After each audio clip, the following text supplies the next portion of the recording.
Sultan Abdul Hamid adalah Sultan yang ke-35 bagi Khilafah Turki Osmaniyah, dan beliau ditabirkan waktu tu umur beliau 34 tahun ketika tu 21 Ogos 1876. Sultan Abdul Hamid ni adalah seorang yang konservatif dan sangat berpegang teguh pada Islam, dan itu tidak membawa erti dia menolak idea kemajuan daripada Barat. Dia sentiasa terbuka untuk menerima idea kemajuan daripada Barat dengan syarat idea itu membawa kebaikan kepada Khilafah Turki Osmaniyah, membawa kebaikan kepada masyarakat, dan yang paling penting adalah membawa kebaikan kepada Islam itu sendiri. Sewaktu Sultan Abdul Hamid menerima jawatan sebagai khalifah, waktu tu Turki Osmaniyah telah pun digelar sebagai orang Eropah yang sakit, sebab waktu tu Turki Osmaniyah diambang kejatuhan.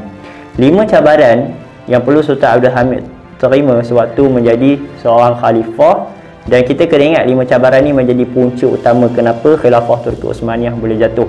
Yang pertama adalah sewaktu Sultan Abdul Hamid menerima jawatan sebagai khalifah, Sultan Abdul Hamid terpaksa menghadapi ancaman daripada luar, yang mana ancaman tu menyebabkan 60% daripada wilayah Turki Osmaniyah hilang dan hanya tinggal 40% sahaja. So banyak gila wilayah yang hilang.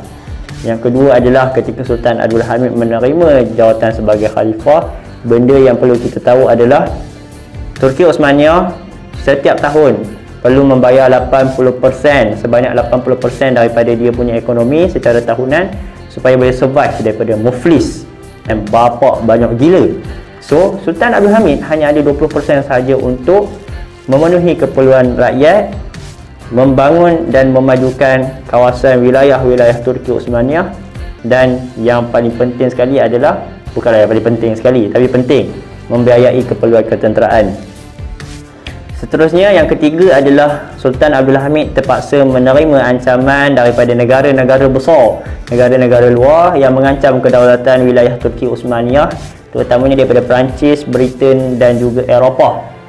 Dan perlu kita tahu juga bahawa banyak kawasan strategik Turki Osmaniyah yang hilang disebabkan demo. Contohnya Bulgaria terpaksa diserahkan kepada Rusia, Mesir terpaksa diserahkan kepada Perancis, dan juga Greece dan Tunisia pun terpaksa diserahkan kepada Britain.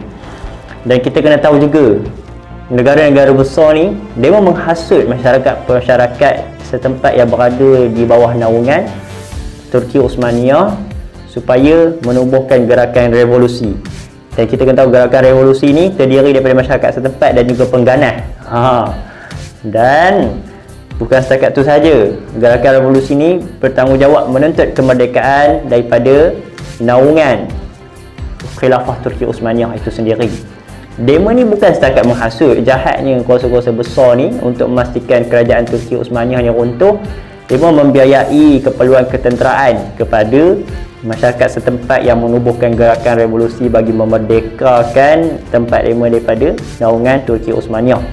So, Turki Osmaniyah ni dia tak boleh mengamankan kawasan tu sebab menghadapi bukan tentangan secara halus sahaja, tapi tentangan secara terang-terangan. Demo mengangkat senjata menentang Turki Osmaniyah. So, itu menjadi cabaran besar.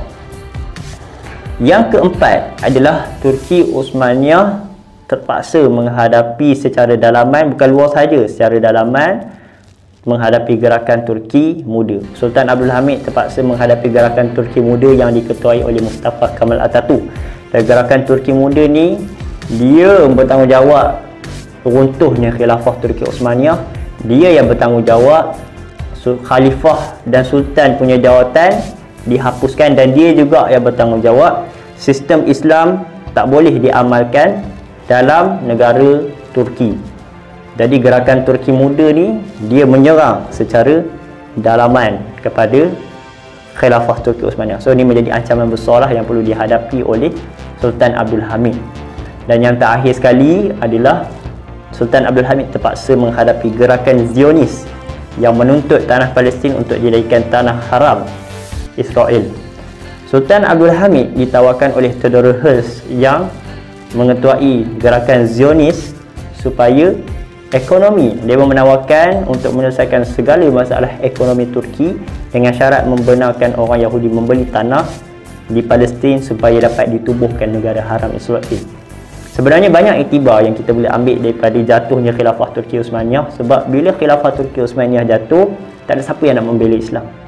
Dan apa yang berlaku adalah tanggungjawab kita pada hari ini adalah kita sebagai individu cuba berusaha sebanyak mungkin apa yang kita boleh buat untuk membela Islam.